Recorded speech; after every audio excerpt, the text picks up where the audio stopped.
We now return to Teenage Mutant Ninja Turtles.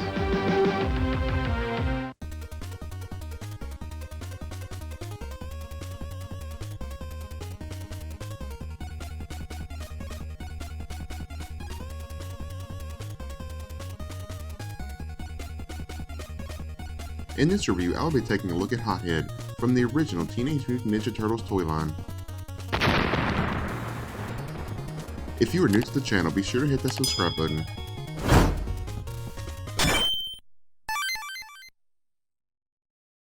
While Hothead never appeared in the original cartoon series, he was a playable character in the Teenage Mutant Ninja Turtles tournament fighter game for the original Nintendo.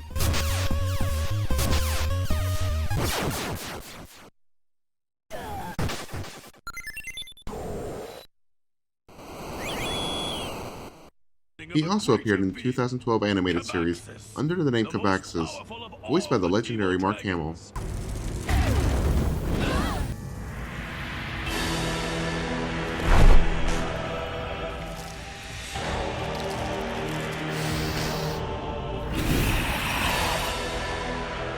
Mortal!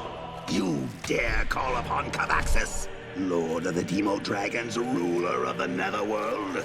I will burn you and the rest of these abominations to ash! This figure of Hothead was released in 1992 and came in the standard packaging with unique artwork for the character. Now let's take a look at the figure. Hothead sports one of the coolest and more unique designs from the original Tmnt toy line. While having the menacing appearance of a bad guy, Hothead was actually a friend of the Turtles. Hothead has a lot going on, so let's dive in. The skin tone is a fiery reddish orange color. Starting with the head, he has large sharp teeth sticking out of his mouth. He has 3 large patches of purple braided hair on his lower jaw, as well as a large patch on top of his head pulled back into a ponytail. He has large fins on the side of his head that include extra yellow paint detail. The eyes are yellow with snake-like black pupils. Above his eyes are large bushy black eyebrows. Sticking out from the top of his head are 2 large horns that are painted orange. Here's a better look at that ponytail as well. At the end of his long dragon snout, some extra yellow paint detail is added. Hothead has a lot of extra paint detail for being in the original toy line. The lower jaw also has small fins, but were left unpainted. Hothead's neck has somewhat of an action feature, which I will show later, but taking a look at it fully extended, it really does add to his menacing look. At the base of said neck, he is sporting a gold chain. The front of the torso is shielded by an interesting piece of armor. There are several colors on the armor, including purple, yellow, and gold, and in the center, a light blue colored ruby can be found. The armor really pops on his reddish-orange skin tone. Just by glancing at the figure, you might not have noticed, but looking closer at the arms, the right arm is more of a normal human arm. The shoulder contains a silver 3-spike shoulder pad armor. Moving over to the left arm, you will immediately see this arm is more reptilian with bumpy scales throughout, several being painted green and blue. The same silver armor can be found on this shoulder as well. Moving to his lower half, he is wearing a gold belt around his waist. He is also wearing light blue trunks with a flap on the front. The flap has sculpted wrinkles as well as extra painted sculpted details. The legs are opposite of the arms. The right leg is more of that reptilian look. Just as with the arm, the bumpy scales are also painted. From the side view, you can see the dragon tail, which I will look at closer in a bit.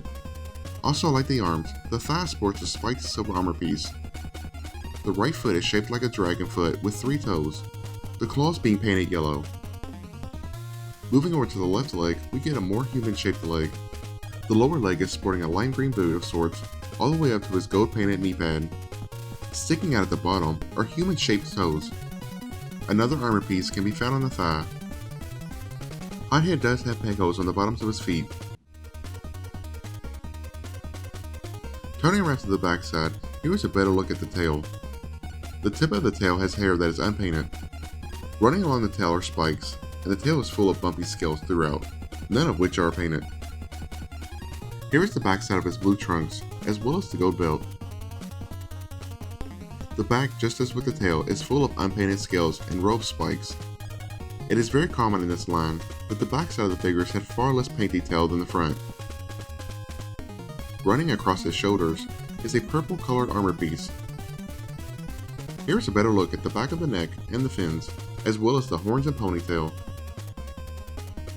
Going over the articulation, I'm not quite sure if this counts as an action feature or not, but the neck is able to retract into the body if you choose to do so.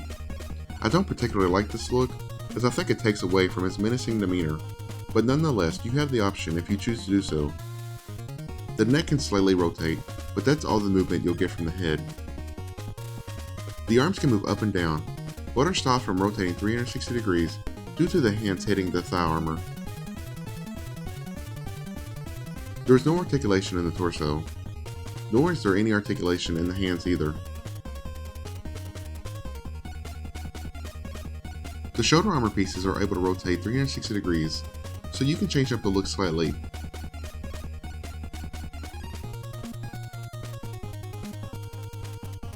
The same can be said about the thigh armor pieces as well. The legs are able to go in and out, as well as able to rotate around. The tail is able to swivel left and right. Personally, I like to align the spikes of the tail up with the spikes from the back. Now let's take a look at the accessories. First up is the long lethal samurai sword. All the accessories are molded in a light blue plastic with no extra paint detail. The sword is quite nice. The hilt has some detailed sculpting and what appears to be a tassel on the end. Looking closer at the blade, there are small nicks sculpted as to give it a worn and battle-used appearance. This is a great attention to detail they could have easily went without adding, but makes it so impressive they did. Both of Hothead's hands are sculpted open, so either hand is able to hold onto the weapon.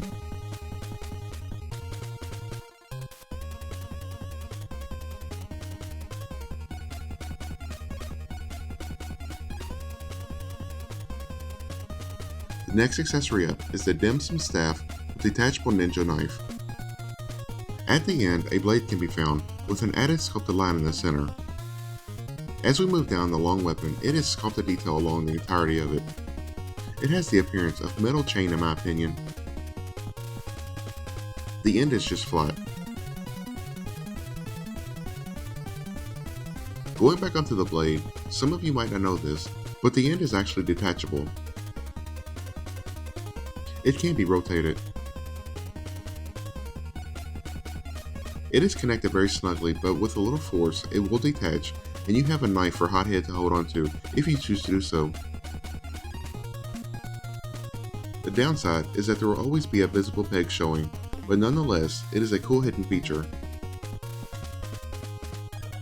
Just as with the sword, it can be held in either hand. The last and final accessory is the pagoda helmet. This is a very nicely sculpted piece. A pagoda is a tiered tower with multiple eaves, common to China. The way the back sticks up like it does, it is very reminiscent of that. The overall helmet has a very ancient China look to it, which is fitting for a dragon character such as Hothead. The underside is hollow to fit snugly onto the head.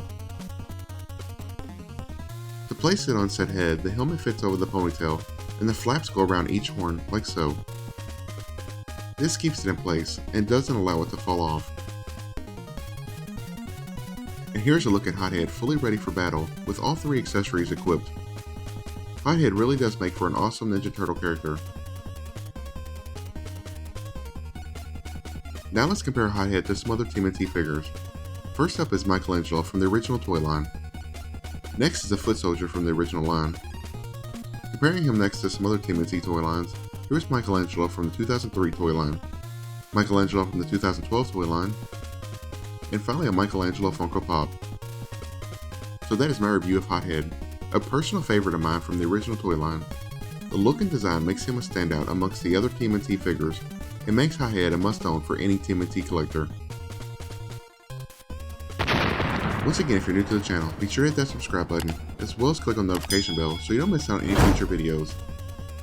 If you did enjoy this video, smack that like button. Follow me on social media, links are in the description below. And thanks for watching. Teenage Mutant Ninja Turtles will return after these messages.